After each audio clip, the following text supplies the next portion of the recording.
सोचिए जरा, आधी रात का अंधेरा है और सिर्फ एक मोमबत्ती की टिमटिमाती रोशनी, जिसमें एक दाढ़ी वाला आदमी एक लाश को चीर रहा है।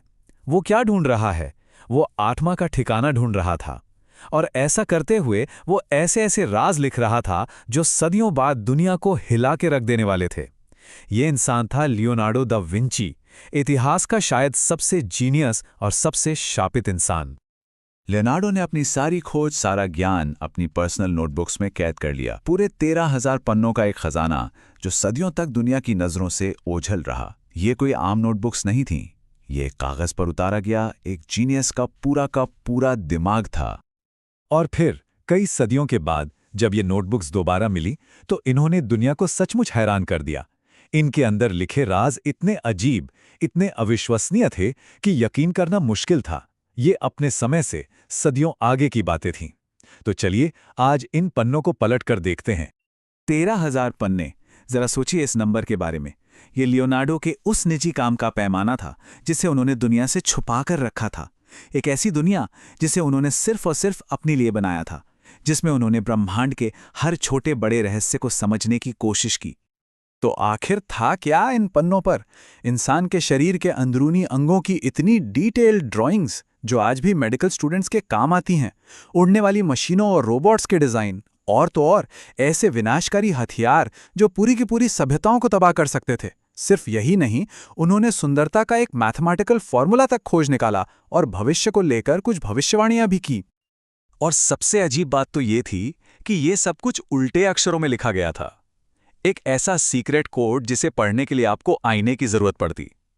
अब जाहिर सी बात है, किसी को भी यही लगेगा कि वो कोई बहुत बड़ा, बहुत गहरा राज छिपा रहे थे। तो सवाल उठता है, क्यों इतनी मेहनत, क्यों? जो सबसे पॉपुलर थियरी है वो ये है कि लियोनार्डो अपने काम को उस वक्त के सबसे ताकतवर संगठन यानी चर्च से बचाना चाहते थे, क्योंकि उन्होंने ऐसी ऐसी खोजें कर ली थीं जो सीधे सीधे बाइबल की शिक्षाओं को चुनौती दे रही थीं। उस जमाने में चर्च के खिलाफ जाना कोई मजाक नहीं था। ये टाइमलाइन देखिए, खतरा कितना असली और जानलेवा था। जियोर्डानो ब्रूनो को सिर्फ ये कहने के लिए जिंदा जला दिया गया कि पृथ्वी सूर्य का चक्कर लगाती है, और गैलीलियो को जिंदगी भर के लिए जेल में डाल दिया गया। लियोनार्डो ये सब देख रहे थे, वो जानते थे कि खतरा कितना बड़ा है। यहां टकराव बिल्कुल साफ दिखता है। एक तरफ चर्च कहता था कि पृथ्वी ही ब्रह्मांड का केंद्र है, लेकिन लियोनार्डो के पास इसके खिलाफ सबूत थे।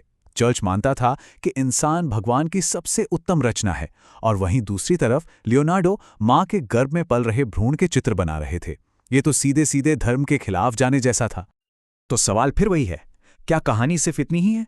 क्या लियोनार्डो बस चर्च से डर रहे थे, या फिर इस पर्दे के पीछे कोई और ज्यादा गहरी, कोई पर्सनल वजह छिपी थी? लियोनार्डो की इन नोटबुक्स को अगर सच में समझना है तो हमें पहले उस इंसान को समझना होगा, उस दर्द को महसूस करना होगा जिसने उन्हें बनाया, जिसने उन्हें आकार दिया। लियोनार्डो की जिंदगी शुरू से ही मुश्किलों भरी थी।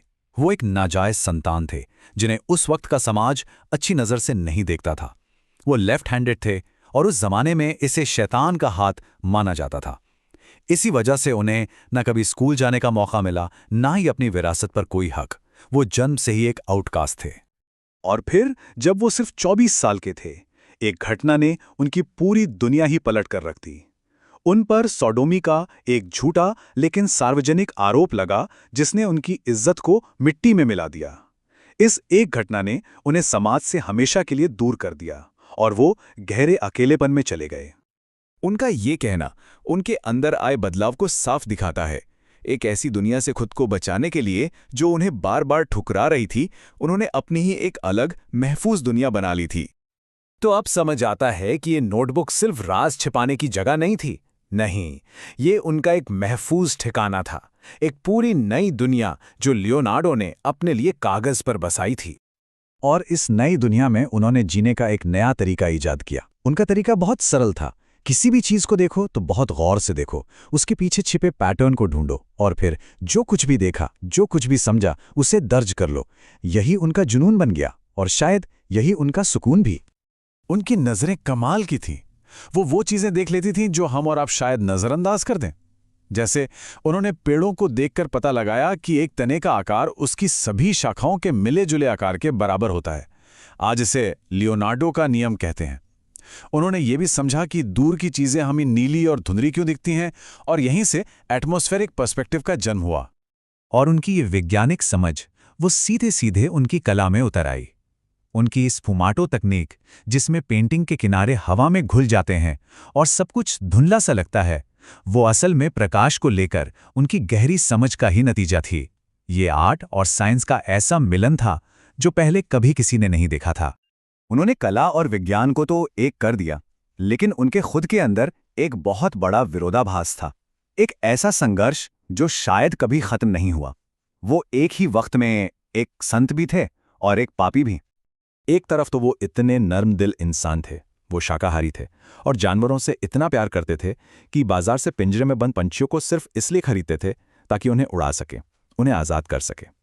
और फिर सिक्के का दूसरा पहलू देखिए, वही इंसान जो एक पंछी को आज़ाद करता था, वो एक मिलिट्री इंजीनियर के तौर पर काम करते हुए पूरी की पूरी सभ्यताओं को मिटाने वाले हथियार भी बना रहा था। ये विरोधाभास आज भी लोगों को हैरान कर देता है।